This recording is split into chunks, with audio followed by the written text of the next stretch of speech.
ദുക്രാന തിരുനാളായിട്ട് രാവിലെ മുതൽ നല്ല മഴയായിരുന്നു കേട്ടോ. എൻ്റെയൊക്കെ ചെറുപ്പകാലത്ത് അമ്മ പറഞ്ഞൊരു ഓർമ്മയുണ്ട്, ദുക്രാനയുടെ അന്ന് 6 ആനയാണോ 7 ആനയാണെന്ന് അറിയില്ല, ഒലിച്ചു പോയിട്ടുണ്ടെന്ന്, അത്രത്തോളം മഴ പെയ്തിട്ടുണ്ടെന്ന്. പള്ളിയിൽ പോകാൻ പറ്റില്ല എന്നാണ് കേട്ടോ ഞാൻ വിചാരിച്ചത്. അപ്പോഴാണ് അമ്മയും പപ്പയും പള്ളിയിൽ പോകണ്ടെന്ന് പറഞ്ഞത്.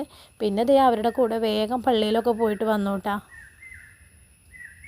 പള്ളി കഴിഞ്ഞ് ഞാൻ വന്നത് നേരെ വീട്ടിലോട്ടാണ് കേട്ടോ. അപ്പോൾ വീട്ടിൽ വന്നപ്പോൾ എല്ലാവരും ഉണ്ടായിരുന്നു. അപ്പോൾ ഇന്ന് സ്പെഷ്യലായിട്ട് നമുക്ക് മുട്ടക്കപ്പ ഉണ്ടാക്കാൻ വിചാരിച്ചു കേട്ടോ. അപ്പോൾ അനിയനാണ് അതിൻ്റെ പരിപാടികൾ. ഞാൻ വീഡിയോ ഓണാക്കണ കണ്ടിട്ട് അവൻ മസിൽ പിടിച്ചിരിക്കുന്നതാണ് കേട്ടോ. അത് ഒന്ന് ചിരിക്കിടാന്നൊരു 10 വട്ടം പറഞ്ഞിട്ടാണ് അവൻ ചെറിയൊരു ചിരിയെങ്കിലും പാസ്സാക്കിയത്. ഭയങ്കര പോസായിരുന്നു കേട്ടോ അവന്.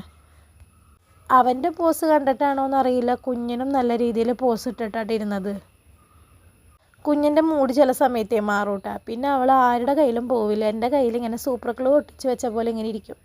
അതുകൊണ്ട് പകുതി വീഡിയോ ഒന്നും എനിക്ക് എടുക്കാൻ പറ്റിയില്ല. അങ്ങനെ കുഞ്ഞിൻ്റെ മൂഡ് ശരിയായപ്പോഴേക്കും നമ്മുടെ ദേ മുട്ടക്കപ്പ ഇവിടെ റെഡി ആയിട്ടാ. പുറത്താണെങ്കിൽ മഴ നല്ല രീതിയിൽ പെയ്യാണ് കേട്ടോ. അപ്പോൾ ഞങ്ങൾ നല്ലൊരു കട്ടൻ കാപ്പി ഇട്ട് മുട്ടക്കപ്പ കഴിക്കുകയാണ് കേട്ടോ. അപ്പോൾ നിങ്ങളുടെയൊക്കെ കാരണന്മാരിങ്ങനെ പറഞ്ഞു തന്നിട്ടുണ്ടോ, തോറാനയുടെ അന്നോ, തോറാന, ദുക്രാന, അങ്ങനെ പല രീതിയിൽ ഇതിന് പേരുണ്ടല്ലോ, ഇങ്ങനെ ആന ഒഴുകിപ്പോയിട്ടുള്ള കഥകളൊക്കെ കേട്ടിട്ടുണ്ടോ? നമ്മുടെ കാരണന്മാർ നമുക്കത് പറഞ്ഞു തന്നു. ഞാനിനി ഇത് എൻ്റെ മോൾക്ക് പറഞ്ഞു കൊടുക്കും. ഇത് എത്രത്തോളം ഇതിൽ വാസ്തവം ഉണ്ടെന്നോ ഒന്നും നമുക്കറിയില്ല. അപ്പോൾ ഇങ്ങനത്തെ കഥകൾ കേട്ടിട്ടുണ്ടെങ്കിൽ ഒന്ന് കമൻറ്റ് ചെയ്തോളൂ കേട്ടോ.